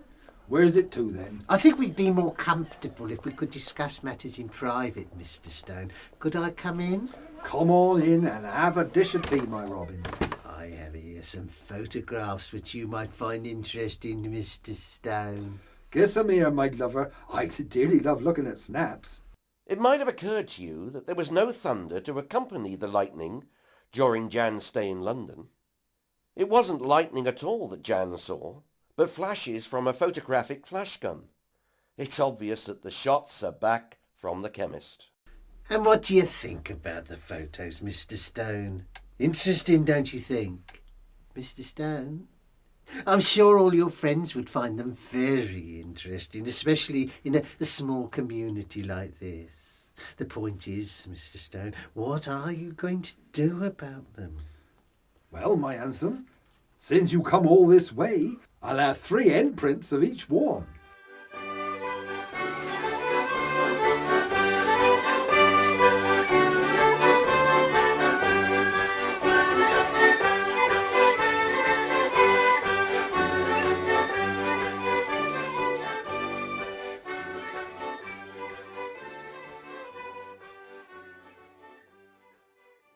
Part 4, The Legacy.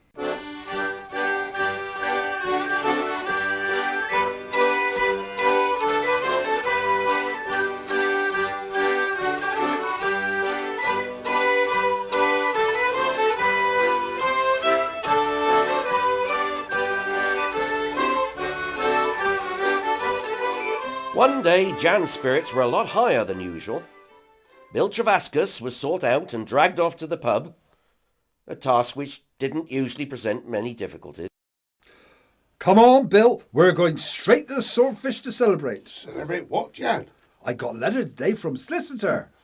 Only letters I get from solicitors is them paternity summonses. No, this is the best news I had yet. Come on, in the pub. Drinks all round! And a double for yourself, landlord. Pint of heavy. Guinness. Lemon, please. Drinks all round and another double for yourself, landlord. Don't you think you ought to pay for the first round? I dearly love to, my handsome, but I ain't got no money at the moment. Here! What are you doing? Get on! Now what you go and do a daft thing like that for, Jan? Well, you didn't give me a chance to explain. I haven't got no money now, but I got money coming. That's what the letter's about. Dear Mr. Stone, I'm writing to let you know that your uncle, Mr. Eli Stone from New South Wales, Australia, have died and you are to receive a legacy from his estate. There now, what do you think about that then? Estate? He must have been some rich to have all estate like Guavas all to himself. That's what I thought. Here, I got a 10-shilling note. Look, let's go back in the pub and celebrate. You can pay me back when you get the money from the solicitor. Back we go then, but you better let me do the talking. Drinks all round! And a double from me, I suppose. I ain't buying no drinks for you. You get violent when you drink. Well, it's all right. Look, I got 10 bob here somewhere. That should be more than enough. Jan, my son, now that you come into money, you got to start thinking about the future. What about the future? You can't go around looking like this no more. Now that you come up in the world, you'll have to go into Penzance and see what they got in the Simpsons to smarten you up a bit. And you'll have to learn how to speak fitty, so you'd mix with a squire and a parson and all. What, and have they electrocution lessons? That's it. But first drink up that beer and let's go and get some chips to go home with. I hear Jewel have changed his fat.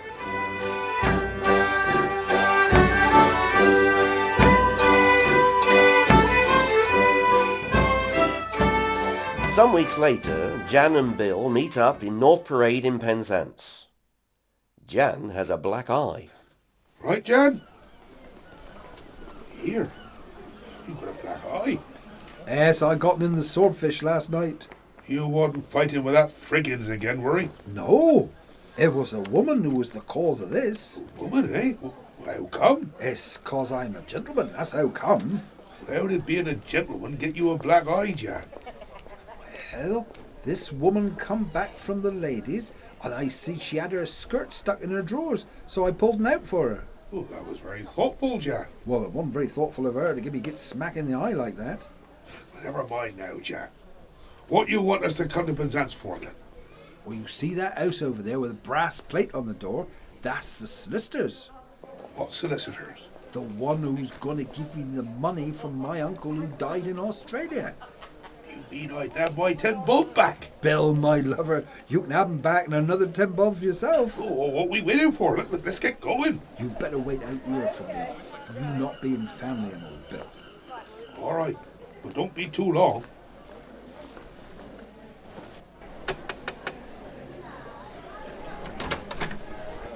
Mr. Penglace sent me this, and I come for the money. You had better come in and wait in the waiting room, Mr. Stone. I will inform Mr. Penglace that you are here, but I must warn you that he may not be able to see you without an appointment, as he is a very busy man. You just tell him I'm here, the one he sent the letter to. There is a Mr. Stone to see you, sir. He hasn't an appointment, so shall I send him away again? Have I any other appointments, Miss Byrne? None until next week, sir. You had better send him in, but first, where is the Stone stroke New South Wales stroke deceased file? It's there on your desk, sir. Yes, I remember the case now. Show Mr. Stone in, Miss Byrne. My dear Mr. Stone, what can I do for you? You sent me that letter about my uncle 3 weeks ago now, so I come for the money. What money is that, Mr. Stone? You are to receive a legacy from his estate, it says, so I come for it. Mr. Stone, now, what can I say? The legacy. Well, you must understand that this is a complex matter. There is an unfortunate rupture in the probate of the will. Rupture, you say? That's right, Mr. Stone. A rupture in the probate of the will. Will? Probate? That's correct. And we are having difficulty in bringing the assetees together. Bringing the assetees together? Quite so. Difficulty in bringing the assetees together. And until we can, then I am afraid there's no possibility of any cash for anyone. Rupture, will, probate, assetees together. Rupture, will, assetees together. How much did he get, Jan? He ain't no good boy. We aren't going to get no money. No money, Jan? How come? Well, let me get this right. It seemed there's this chap called Will Probate, and he got a rupture, and we got to wait for his ass to touch his knees before we get any money.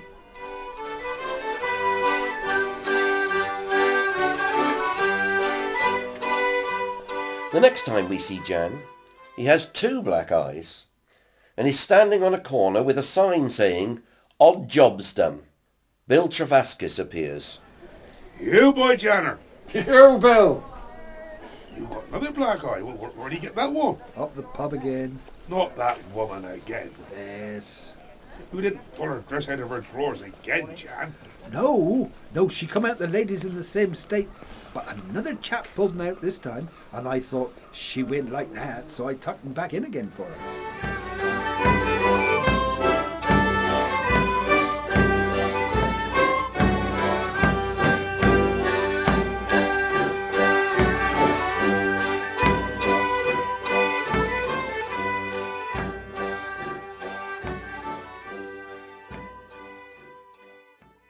Part 5. Jan's maturity.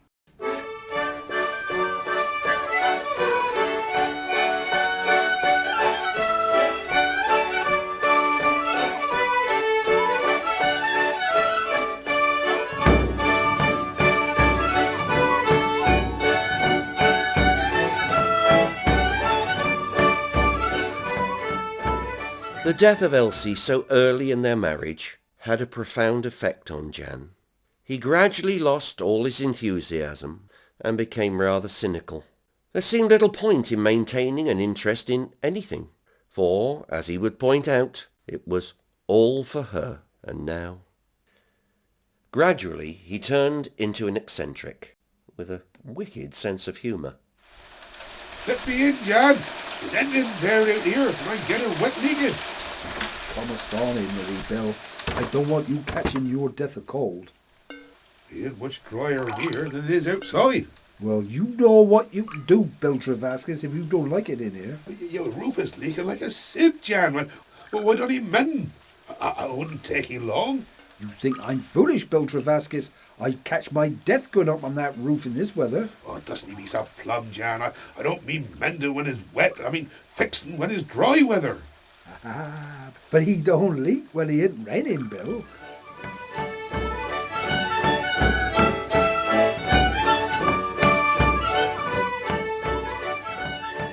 Jan had a series of encounters with young women, all doing their best to help him.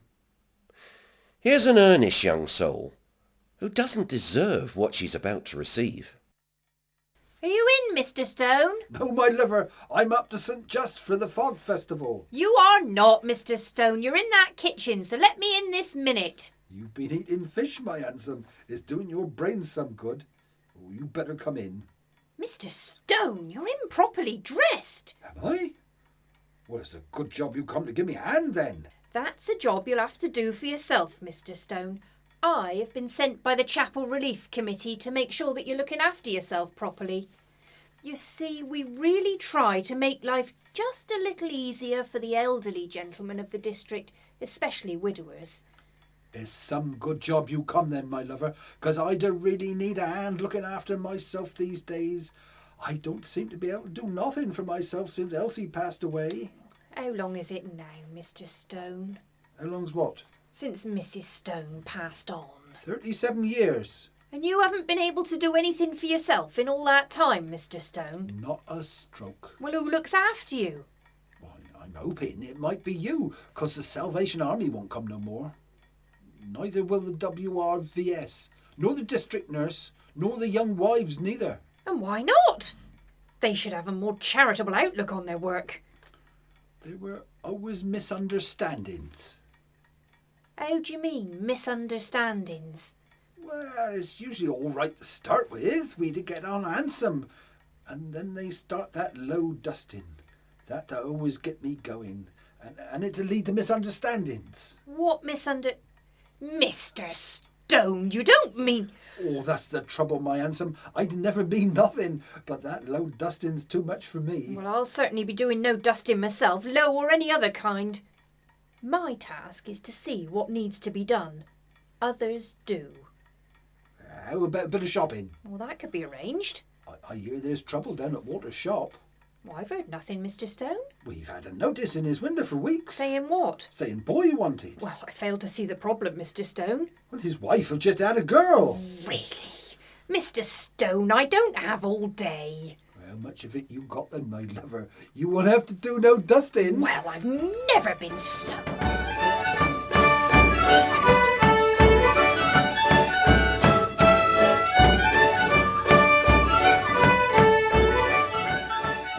Like all eccentrics, Jan began to receive the attentions of the local children. One day Jan was standing the cart in the river to make the wheels swell so that the joints were tight. The local children were taunting him and asking why he was in the water. Hello, Mr. Stone. Hello, Jan. What are you doing in the water, Jan? Jan Stone. 'Cause I've been took very bad and I got to take my medicine. It say on the bottle to be taken in water. Bloody old Jan Stone. He continued to supplement his income from carting with odd jobs, but he was always keen to avoid the actual work associated with these jobs. Here's how he treated poor, old, kind-hearted Farmer Knowles. Where's the gate, Jan? I wanted you to hang it in that gateway there. Oh, I'm too soft-hearted to hang anything, so I threw it over the quarry instead. But now my horse has run off. Can you at least call her and not let her escape? Well, my handsome, I didn't see her before she was out of sight. I don't know why I bother with you, Jan Stone. You're as soft as bundle. Now, get up that ladder there and mend that roof. Oh, I couldn't do that. Only time I went up a ladder was when I went down a well. You should smarten yourself up a bit, Jan. How long have you had that cat? It looked fit for nothing but a bonfire. Why don't you get a new one? I tried to, but I want one with a peak at the back, and they only got them with peaks at the front.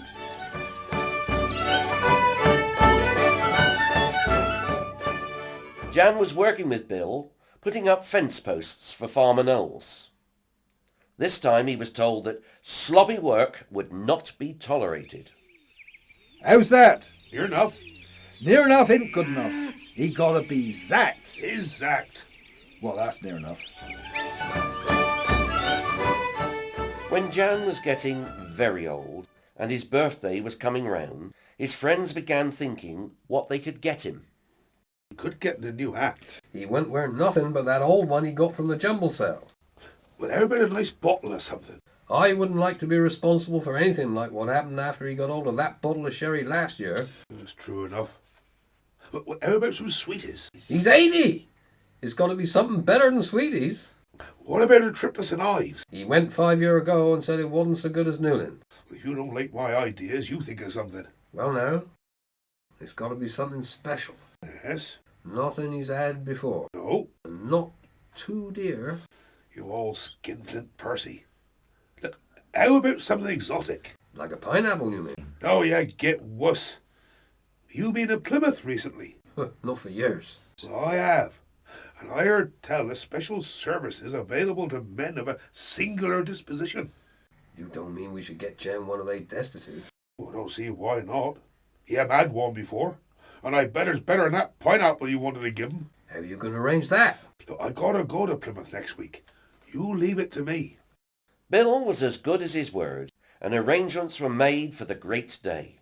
Jan was persuaded to keep indoors on the afternoon of his birthday, so that the visit stood some chance of being successful. Here is the young woman, arriving at the appointed hour. Mr. Stone? Yes? Happy birthday. That's nice. I've come to give you a birthday present from all your friends. That's nice. What is it? I've come to offer you super sex. I think I'll have the soup.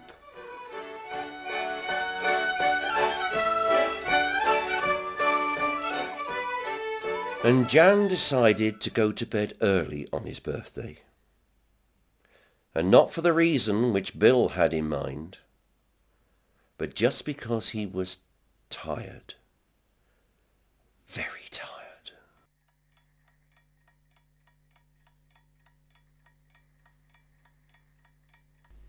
I don't like you, Jan. Yes? I'll be your best girl if you mind to, Jan. Yes? We can get married now. You got a job, Jan.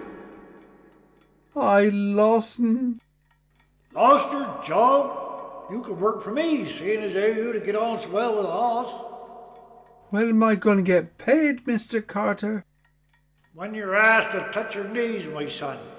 Did Carter hang hisself 'cause of me, man? I can't pay nothing, my son, and I can't get no more credit, so this is the only way.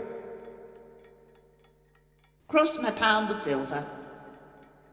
I can see nothing in there. Can you, Elsie? I can see a mother and death looking over her shoulder, and there's a young woman chasing you, dear.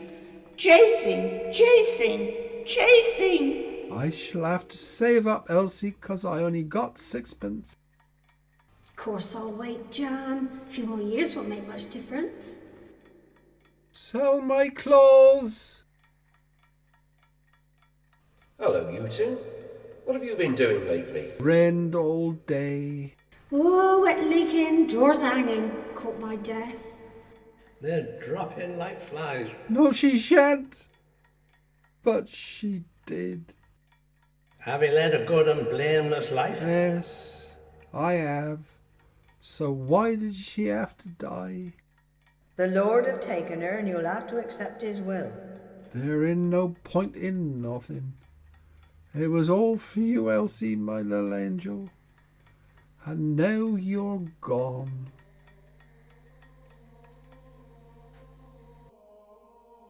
And now you're gone too, Jan. Yes, I am, suppose. Looking back, how do we think it all went? Well, I got through it. You did. And you know what? What's that, Jan? I shouldn't be surprised if I wasn't famous. I shouldn't be surprised if they didn't end up telling stories about me.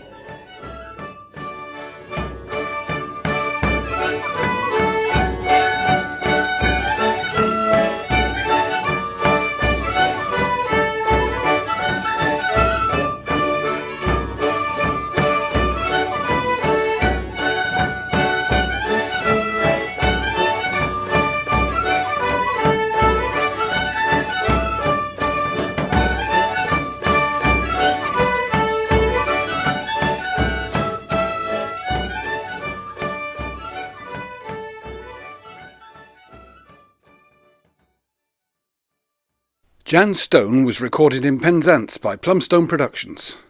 The recordings were made because the Jan Stone stories, so much part of my life when I was growing up in the 50s, are all but forgotten, killed off by that destroyer of storytelling, television.